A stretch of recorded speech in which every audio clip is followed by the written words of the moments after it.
और अब सीधे चलते हैं, बीजेपी के अध्यक्ष राजनाथ सिंह प्रतिक्रिया दे रहे हैं। तीनों जो प्रमुख मोर्चे थे उन पर यह पूरी तरह से कांग्रेस लेडी यूपीए गवर्नमेंट नाकामयाब रही है। दुर्भाग्यपूर्ण यह है कि प्रधानमंत्री जी ने अपनी प्रेस कॉन्फ्रेंस में नेशनल सिक्योरिटी के संबंध में कोई चर्चा ही नहीं की है, जबकि नेशनल सिक्योरिटी के फ्रंट पर यह गवर्नमेंट पूरी तरह से फेलोर साबित हुई है।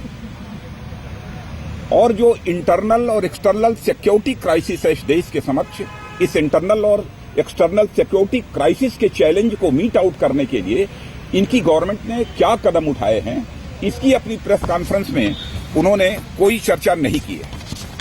उन्होंने हमारे prime ministerial candidate Shri Narendra Modi के बारे में कहा है कि श्री नरेंद्र मोदी यदि प्रधानमंत्री बनेंगे तो यह देश बर्बाद हो जाएगा। मैं उनसे कहना चाहता हूं कि जिस नरेंद्र मोदी ने अपने शासनकाल में गुजरात स्टेट को डेवलपमेंट के मामले में इस हिंदुस्तान के एक मॉडल स्टेट के रूप में गुजरात को खड़ा करने का काम किया है, और उस व्यक्ति के संबंध में यह कहना कि उनके प्राइम मिनिस्टर बनने से यह देश बर्बाद हो जाएगा, यह बहुत ही हास्यास्पद उनका यह बयान है।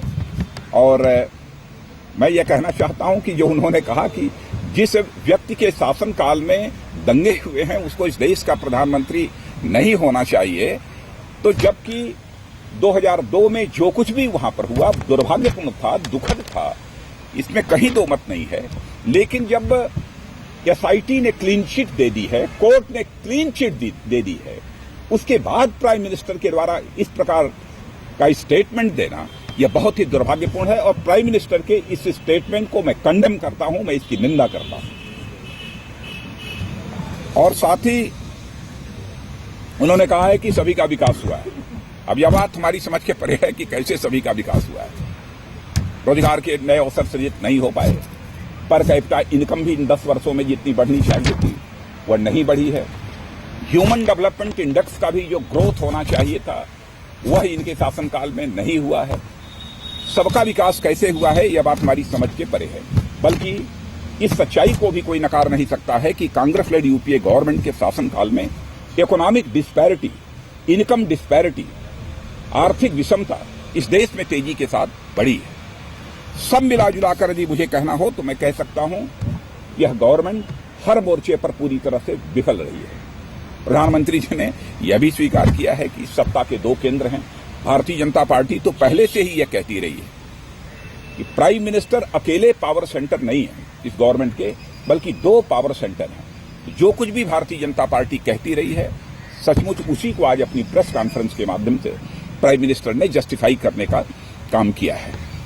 और जब कभी 2 सत्ता के केंद्र होते हैं तो इसमें कहीं दो मत नहीं है कि इस प्रकार के सत्ता से, इस प्रकार की सरकार से जिसके 2 सत्ता के केंद्र हों, उससे कभी भी अच्छे कामों की अपेक्षा नहीं की जा सकती। इसका मतलब कि एक जो आजादी चाहिए निर्णय लेने की, वह निर्णय लेने की आजादी पूरी तरह से समाप्त हो जाती है। सर, भास्कर ने सवाल किया था कि आपकी ट्रेनिंग में थी, जाते जाते टेंटेड हो गई है, इसमें प्रधानमंत्री टाल के सवाल का कोई जवाब नहीं दे पाए। नहीं, तो यह प्रश्न ही ऐसा प्रश्न था कि सचमुच इसका कोई जवाब प्रधानमंत्री के पास नहीं था, इसलिए उन्होंने इस प्रश्न को टाल दिया। क्योंकि आजाद भारत के इतिहास में किसी भी सरकार के ऊपर इतने भ्रष्टाचार के आरोप नहीं लगे हैं जितने कि भ्रष्टाचार के आरोप इस कांग्रेस लेड यूपीए गवर्नमेंट के ऊपर लगे। राहुल गांधी के नेतृत्व काम मैं शायद ये तो नहीं कहा, नहीं, इसका मतलब कि उन्होंने स्वीकार कर लिया है अगली government Congress led UPA government की नहीं बनने जा रही है, इसलिए उन्होंने कहा कि हम तीसरी बार प्रधानमंत्री नहीं बनना चाहिए। राजनाथ जी, वीरभद्र सिंह का मामला जो आपकी पार्टी ने बहुत रेस किया है, अरुण जेटली ने लेटर लिखा पीएम को, बस हो गई बात। किया गया, उन्होंने कहा कि हमें टाइम नहीं मिला। शेष सारी चीजों पर 3 बजे जो प्रेस कॉन्फ्रेंस होगी तो अरुण जी विस्तार से इस पर बोलेंगे। धन्यवाद।